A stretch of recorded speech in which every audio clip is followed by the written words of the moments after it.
Hola, hola mis niños de transición.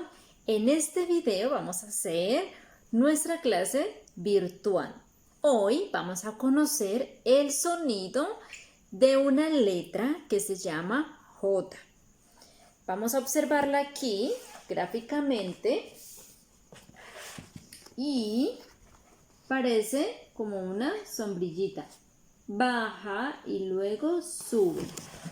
Vemos aquí el trazo y vamos a practicar en casa el trazo. Esta letra J es una letra que baja, inicia desde la franja azul, la línea de arriba de la franja azul, y baja hasta la parte de abajo, nuestra línea azul, de la línea azul. Listo, mis niños, así que vamos a tener muy presente la escritura correcta de la letra J. Se llama J. Esta actividad la encontramos en la página 88 de nuestro libro Vowels. Vamos a realizar el trazo que encontramos allí y el trazo del libro Pilín Letricas en la página 32. Mira, aquí parece la imagen de una sombrilla y este es el mango o el manubrio de la sombrilla. Esta es la letra J y se pronuncia de la siguiente manera.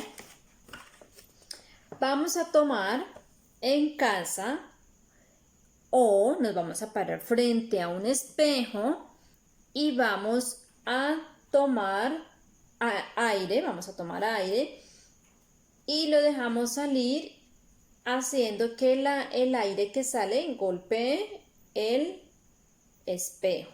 Lo vamos a hacer así. Entonces respiro.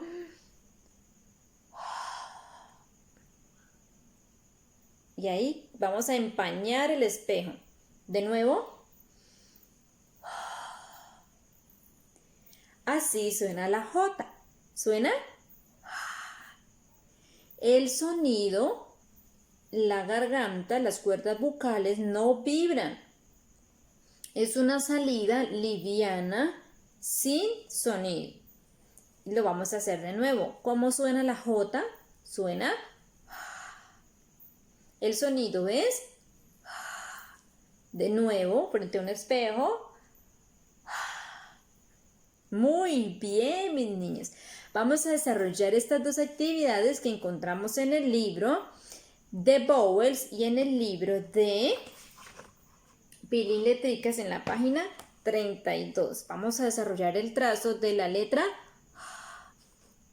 Muy bien, mis niños. Bye, bye.